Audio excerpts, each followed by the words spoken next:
Ner malaken yam ka nas jara content barwanya lingwaseme. Anda manduni shang kwas nyamle anong roisni ka Nuer online TV channel. And wala shang wal badda ka pairo ronkina dangro wid jandangro wid bakel. Bana report me bana jiling ti kon ke report to want de kon keling. Duno man bana focus tin tema bana right ka kwire ka manan chi to ka nasir gwad mi mo sha wud kiinya sha janekten bana mandan naga je bana jiling ka je report me.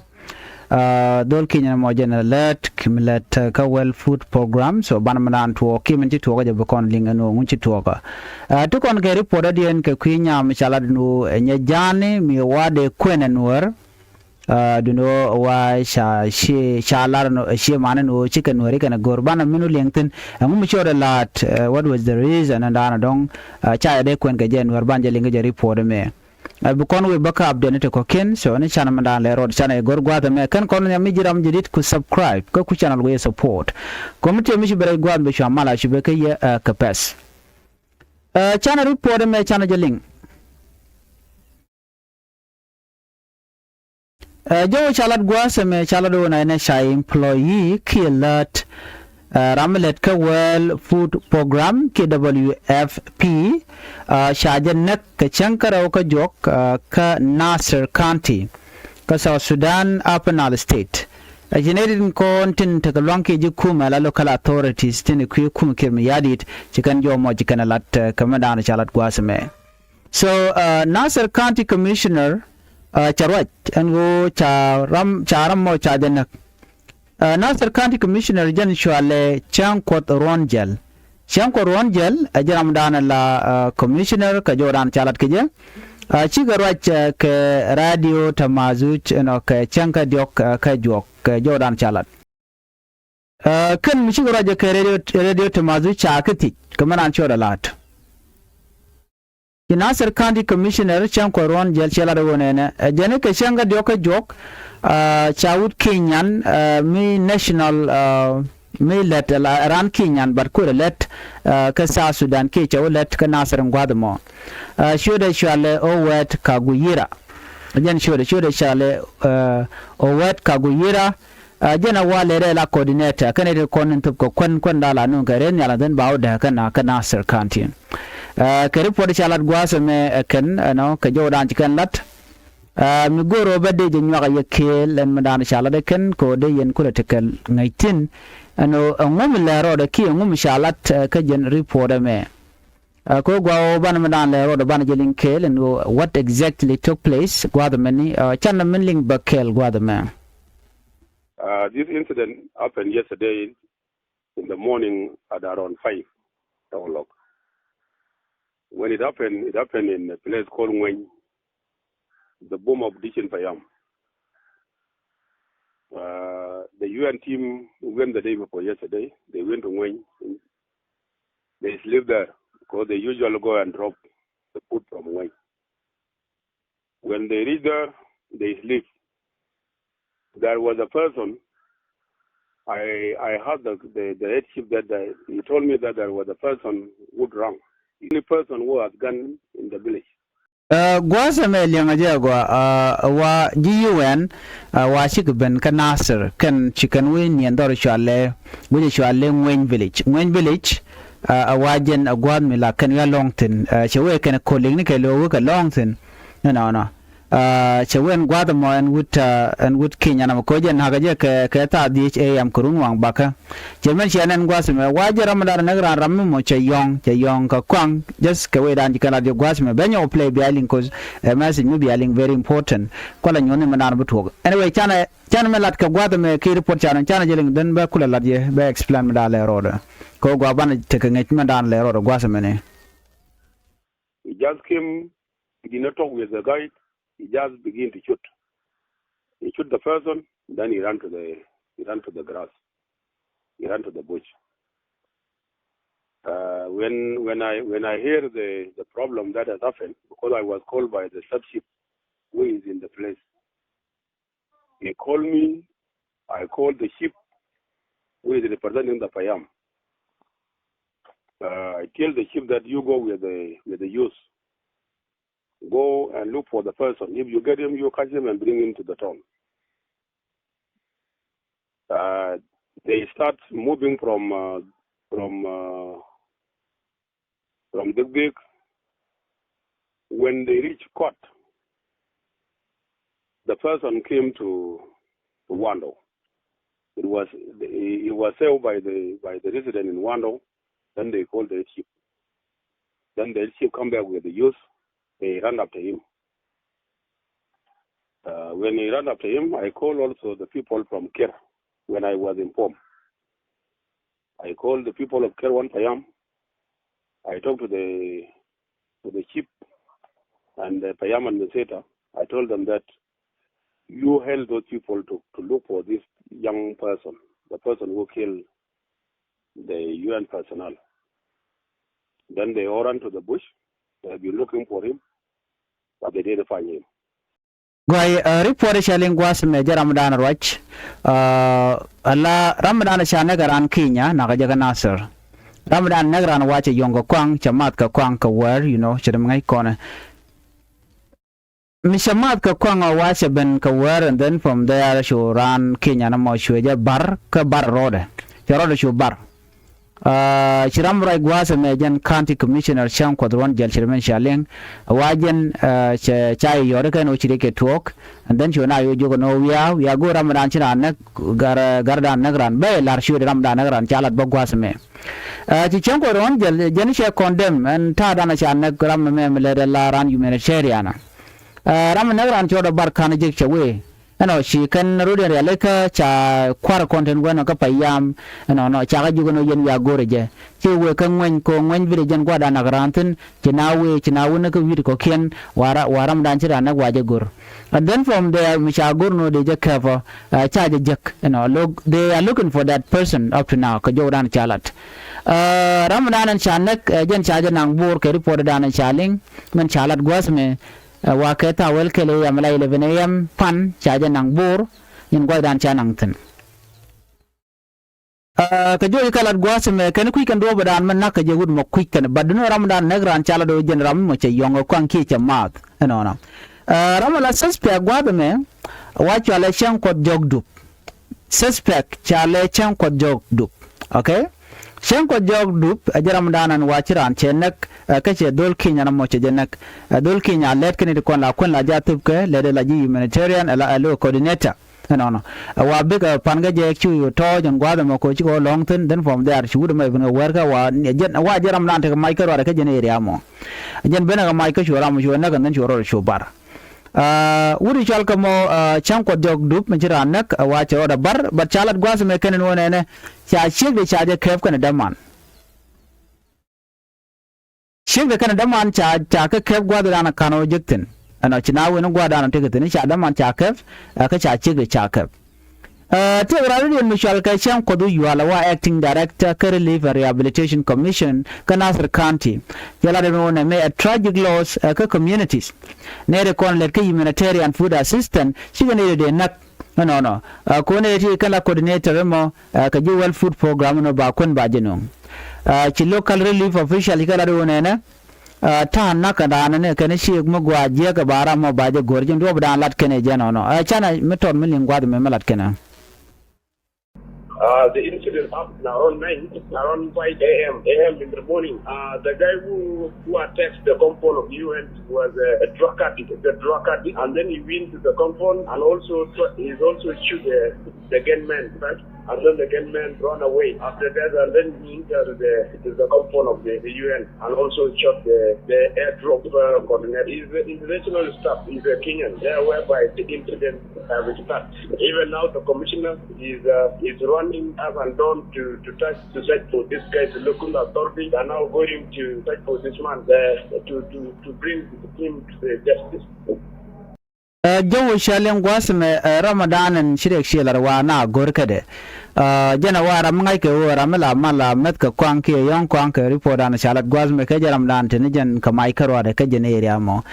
So me Mishalat Kajoran Shalat Guasme, Ramadan Shanek, a let Kuën food program. No, Arampire Guatemala wajan the head of partnership Kuën food program. Jankulo communicate Kanam and Kim Rampire Kolaro Shale Cham Kodu Yual, Jen acting director care relief and rehabilitation. ji United Nation chikala wone ne South Sudan te record one so kaneriak ne de kontela ji humanitarian chuch kana lonkos don la wiam kare ke baran bajanak ka jina bi ko be don bana bi ke belwak no so na me jen da na chituok no ka de kondial te ngitin no ngum tuok eje the motive behind taram ngaje and ngum chiro la chika ga kwala ken ka ga nobody knows but no cha rama mo cha janak kana shi chuong cha ram mo cha den na ke cha de gwer ko jen alenejen ram mamel alert no ka lwagna chi ram mo de na ka joran chalat gwasmene so kuje mo de kon dial te ngaje ka manana chalat gwasme wanne kri por do dien When I watch a kiinya men chalad no jen wa take boyfriend me nuäärä kajen nyɛja report chalad gwas mo ai mani kana logo no de kuën Nuer bada ja kullin kel en nyɛja na mo jen shwale Josephine azedeng jen ram kel mi mo me take boyfriend Nuer and would many men lan Nuer wajen nyɛja na mo shwale Josephine azedeng chen no long lo nyam no korodian min no ran la gor no bi kuën ke biat kel jem che goro be nyam kuën no nyam chal Josephine azedeng chi mani kana lok chi mani kunu Nuer kana logan o ne kote ten ka penal state kana jongle kana cha nya da cha de kuën so nyɛja na mo jen chilo de che jadalong ano Josephine azedeng jen chalado ne aran duaran shalke gogrial kebe ka gogrial ka kwajok ano alo nya warab state ano ka bargazal dor mi shale wan rio payam jen gwada danen betin jen chalar kuën che mangai konen mi chaji lar kuën chaji nok Nuer chinwari nok an gwasamo mi chalar kuën che chu nok na ka kel ramadan en Nuer mo men shi goro ba nyam be kuën jen shale Dr. Robert Dargiu chero yale kan o der nyam der je kuën ke cheng der ke joran chala da wa ke jen cheng wel ngwana pai we ka pai ron kin dawo jen dar bakel wa chara yale ka chigar yale ka mandule dan de duo de jelaptin no chicken hotel mchale dembe hotel ka yaleka ka juba na malero da ka juba chikala de jalad no ka jen chang wel ngwan ka pairo ron kinda jen na bakel ana mo me chi do to ki nyama che kuën che jalar she mane che rai ka damani wate ram chale a gon deng a jal no and god money chu damane kan god golle ni ken ko ken god mo chu ala ler no kuën ke nyimandan no chukan goro ba right kuën mo ba jela lecture madar ngai kono no mi cha nyal cha no la goro bana big newton den ba nyum kuën ba galat chit ko ok everything no me chikana no kono ba nya garam ba nyadin ba kuën Nuer no chukan goro big nin ke changa dana ba kuën ba lat ke je den bi kan realeka chukan realeka no kanin kuën to to cha realeka moni o de ok de ko lat chin mangai kono chu dam an nyal chu ko nyutin kane tin kontela shemane nyama dial mi na nyutino chi wat ka dial kan shemane wona ka gwan lene ke mene ne kon la jangbo mi chu nyuro chi kala ro cha du kuën Nuer no so kuje mo kane shine goro ba ji kuën Nuer ko korteten na mo mi chu la den mangai konen o nishyang wa kuën by the way na rande je kuën guardian chi nyame che loko manana chala she mana jene no and de ku kandi cha kuën en rande kuën gwa dana tetene but loka je she mane no cha ji bu kuën Nuer ano era la mom gi kono monte me de kono gujide mi che jojo gwano chiran che charamo che no dio je da rande je kuën so gwa de me man yam jene no nyame kan kono pinde jen esa Sudanese okay nyɛja jen chaje kon kuën wal ka gwan me chiwe ngode kwa me ngode kwa jen chaje force ko de je kuën ala cha force min chala force mere je janken no and then sure goro jen be dakara makudo money jen kulo ko de je kuën ka chang wel ngwan ka pairo ron kin dangro jen dangro bakel ka nin dangro nin dang ngwanten paiwe me chaje logo ni ano chemen chana ngaje den ina we case story ko ba ngaje no ngum tuwa ne nyame chu jien chu ka Facebook chu garten ka jo dan chalat Ajan me kuën ka je ke 2003 atenijen ke rundang bada kerodien no janen ramne dana jaga kuën adama dinijen ano chwaje kuën wun michal ka jarol Faustino atem gwaldit no atella mengeje tena la kana nok namo 2003 gwade dane kuën ka jaga te rundang bada ngai kone chalme regis very wrong miche ben ko kuën garan ngode ko cha nok bat cha nyam cha fo sin ngai kone nuere te ka janta mi ta ma me jang mo te janta ta ka ta mo ne no la gan mi to la ja kuën ka ngode ko la ja mek but nika jan gwate dan chala do telle formal marriage mi chalat chet ka ceremony no tele ne teacher console bo gwade dan me lat ko kuene dan no ne family ne ke relative ke kiene de kon la diene tele ke ajana gwaze mo chwa jendul gorke no ko baje kwen cho la do wen cha kwen ka bom ala cha force marriage ajana ka kore ke ron kin dangro wi jandang ro de raw ka jen pay wero ala ron kin dangro jandang ro de raw ano chwaje jogo no min no bedak wa cho dak cho yet ano cho dak ngwa mo lo cha la free ano wude dana ko na wa cha okti jandang jogo baro cha ko yorpin an wude dana ku gala dak an tama wude dana ko na teni rundang badda ke 2003 ci nyame che ladno che dak already ka cha ok dial te konte cha ko ne je cha ka yorpin gandial anu ko okti jandang dur baro de yorpin ala munyo no michi kwenta dakpin la ro la ga yor ka pinga dial chola do ne en kwena mo chu to kam do kon jin wudo mone alo ci nyama chelat jen tok dien kan la goro bigal nyoko mi kwenka ka jo chelat gwasa me jene ka ron kin dangro jandang ro ngwan ano chu chi man jo no hen ba kwen ka ron kin dangro jandang ro ngwan ramadan cherele ka men bia cho de ke chanok e wunwara ano no cha jogo no ne ka ron kin dang ron ngwan ba kwen wa chu goro jen ba je kwen ka chwa jogo no je kwen karam no go mo je kwena ka chen chang wel ngwan ka pairo ron kin dang ron bakil pai we chula ro ba kwende ba je le ka jen chang dana de ok de ga le ke je ki jen chang dana de ok de tu ke je lo de no de nyur ka na jang ka de kwen mo de je le ka so mu chira mo chu ro de lat ka ka me she mani wen guje no ba kwen mo ba je lat chu ka nyur chiron pai ko ngai gwa de me nyurian me kan mi guje no karam kwera na nga cha je no agan wara ka panal no so from there shiri mo che tuo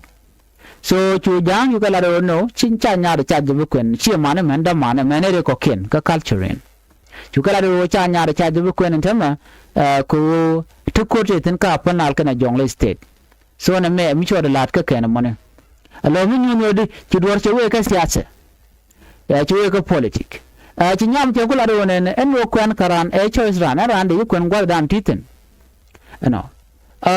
ka chen ko wal diok ka paero ron kin daro jandang ro bakkel me chi ko nyurne chukan blad no chi kun che jek ya chukan kun chukan suspend no ando dana de ok de ko lat ke je ok ba yor pin